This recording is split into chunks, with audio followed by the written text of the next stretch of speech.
সপ্তাহ শেষে ফ্রিজে যখন মাছ মাংস কিছুই থাকে না, তখন এই ডিমই একমাত্র ভরসা।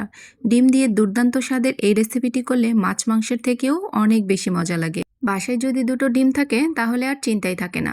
আজকের রেসিপিটি তৈরি করার জন্য প্রথমে আমি ডিমের অমলেট করে নেব। তার জন্য এখানে হাফ কাপ পরিমাণ পেঁয়াজ কুচি নিয়ে কাঁচামরিচ কুচি, সাথে স্বাদমতো লবণ, লাল মরিচের গুঁড়ো, হলুদ গুঁড়ো আর সামান্য একটু গরম মশলার গুঁড়ো সব কিছু দিয়ে আমি এখন এর মধ্যে 3টে ডিম দিয়ে নিচ্ছি। আপনারা চাইলে এখানে 2টো ডিম দিয়েও করে নিতে পারেন। এরপর 1 টেবিল চামচ পরিমাণ বেসন দিয়ে নিচ্ছি। সব কিছু ভালো করে হাত দিয়ে মাখিয়ে নিয়েছি। এখন ডিমের অমলেটটা বানিয়ে নেব। প্যানের মধ্যে কিছুটা তেল দিয়ে নিয়েছি। এরপর গুলে রাখা ডিমটাকে দিয়ে নিচ্ছি। এখন ঢাকনা দিয়ে দেব 3 থেকে 4 মিনিটের জন্য। ডিমটা একটু ফুলে আসবে, এই পর্যায়ে ডিমটাকে উল্টিয়ে নেব। খুব সাবধানে উল্টিয়ে নেব যাতে ডিমটা ভেঙে না যায়। তো ডিমটাকে এই পাশটাকেও হালকা একটু ভেজে নেব। আবারও ঢাকনা দিয়ে নিচ্ছি 2 মিনিটের জন্য। তো ডিমটা চারিদিক থেকে হয়ে গেছে, এটাকে আমি নামিয়ে টুকরো করে কেটে নেব। আর যেহেতু ডিমটা অনেক মোটা রয়েছে, এজন্য আমি ছোট টুকরো করে কেটে নিচ্ছি। আপনারা আপনাদের পছন্দ অনুযায়ী সাইজ করে ডিমগুলো কেটে নিয়েছি। এরপর এটাকে একটু সাইড করে রেখে দেব। এখন এই প্যানের মধ্যে দিয়ে নিচ্ছি আবারও কিছুটা তেল। আমি একই প্যানেই রান্না করে নেব। এরপর দিয়ে নিচ্ছি সামান্য একটু পেঁয়াজ কুচি। এরপর পেঁয়াজটাকে হালকা একটু ব্রাউন কালার করে রান্না করে নেব।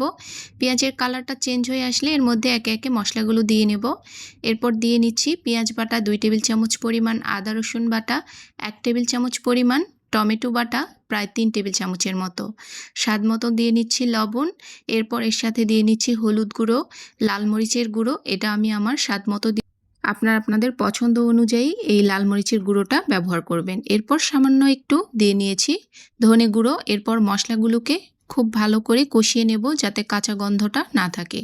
এরপর কয়েকটি কাঁচামরিচ দিয়ে নিয়েছি, আমি আস্তই ব্যবহার করেছি, এটাকে চিড়ে দিইনি, জাস্ট এটা আমি ফ্লেভারের জন্য ব্যবহার করেছি। এরপর পানিটা যখন পুরোপুরি শুকিয়ে আসবে এই পর্যায়ে আবারও অল্প একটু পানি দিয়ে মশলাটাকে কষিয়ে নেব।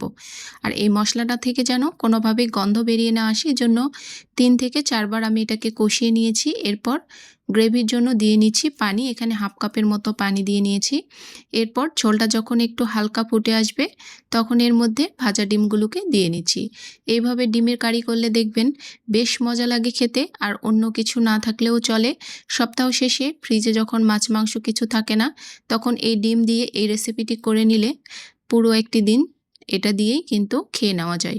তো রেসিপিটি হয়ে গেছে, এটাকে আমি এখন নামিয়ে সার্ভ করে নেব। তো দেখুন কালারটাও অনেক সুন্দর এসেছে, এটা খেতেও বেশ দুর্দান্ত হয়। আপনারা বাসায় ট্রাই করে দেখবেন। রেসিপিটি ভালো লাগলে অবশ্যই লাইক, কমেন্টস এবং শেয়ার করে দেবেন। এরকম নিত্য নতুন রেসিপি পেতে আমার পেজটিকে ফলো দিয়ে পাশেই থাকবেন।